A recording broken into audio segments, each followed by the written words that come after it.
In this country right now, we have this phenomena of the positive thinking, that our whole existence is created by the way that we think.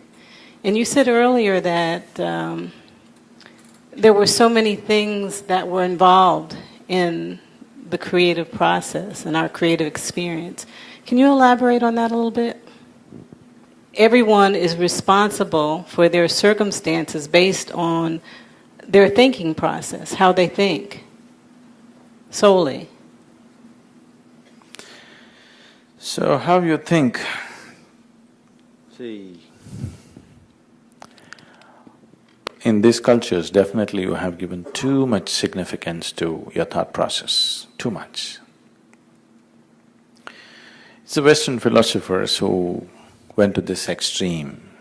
One of the, the Renaissance philosophers said, "I think, so I exist." So that is the level of significance you've given for thought.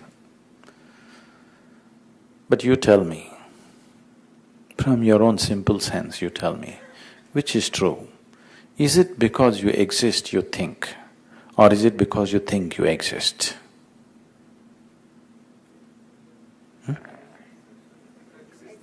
Because you exist, you think, isn't it? Because you have not known life any other way except thinking. Now you have made it all important.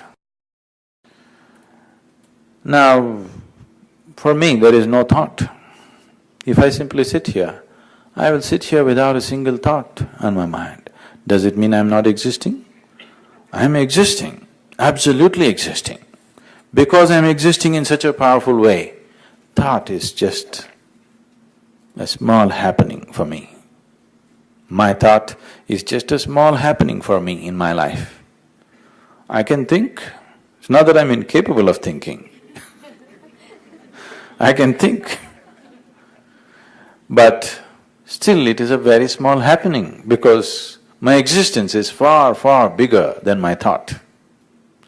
Now people are trying to make their thought far bigger than their existence. This whole positive thinking in the 60s, 70s, a few people made it very popular. Big names, almost all of them. Either they went neurotic, they broke up mentally and ended up in mental asylums, or they committed suicide. Because it's bound to happen. If you stretch the intellect beyond a certain point, you will crack up. You'll definitely crack up. So, thought being so important is a very unhealthy way to approach life. Initially it'll give you the thrill because you can create a few things with your thought. See, if you generate a powerful thought, you can make certain things happen.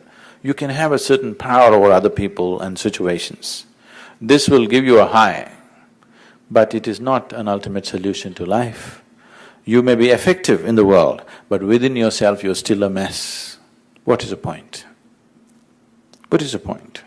Right now that's what you're doing with… See, with education and other things, your thought is developed to some extent. You're effective in the world, you can do things efficiently, you can earn money, you can be successful, everybody thinks you're great, but you're a mess within yourself. This is happening to lots of so-called successful people, isn't it so? Yes? You see all the stars in the world, the whole world worships them and they think they're great, but most of them are just breaking down, isn't it? Looking good, you want to look good in 10 people's eyes. That's not going to change the experience of your life. If you sit here, you're absolutely blissful. This is what changes the experience of your life. What somebody else thinks about you, why is it so important? Or what you think about yourself, why is it so important?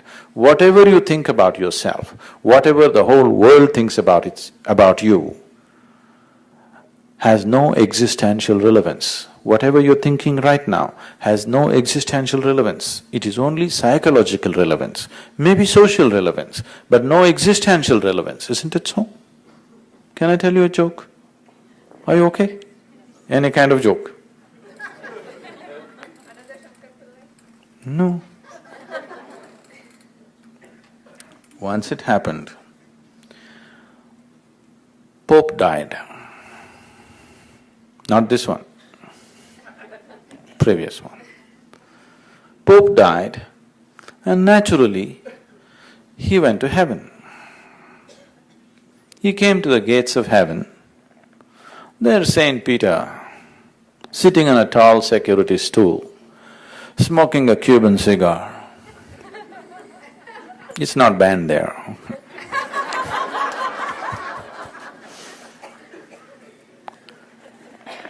Looked at this man who came with a strange cap and all that.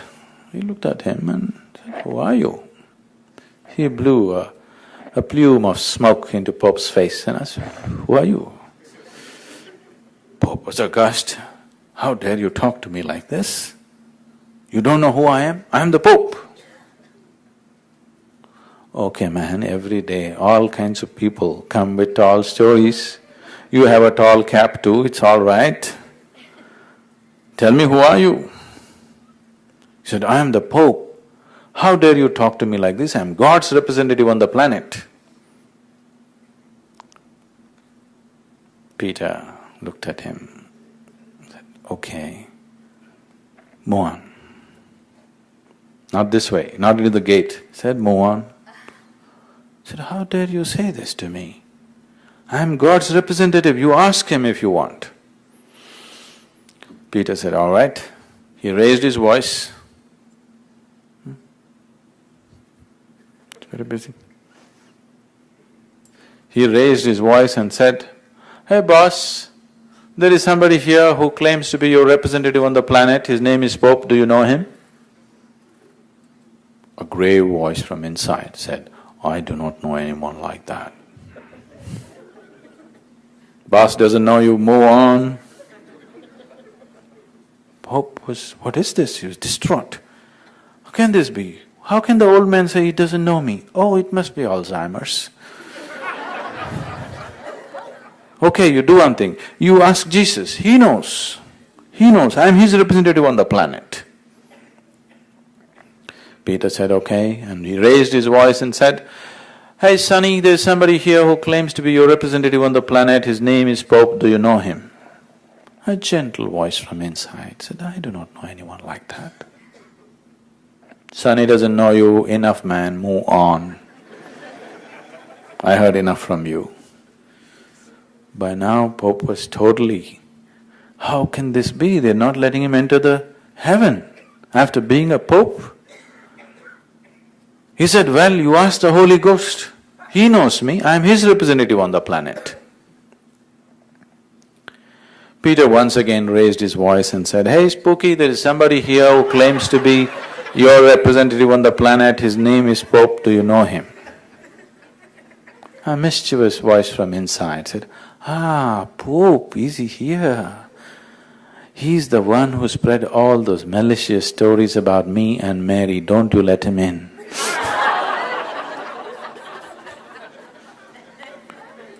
What you think, you can think whatever you want. I can think whatever I want. The whole world can think something about me.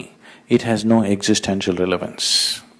It has only psychological and social relevance.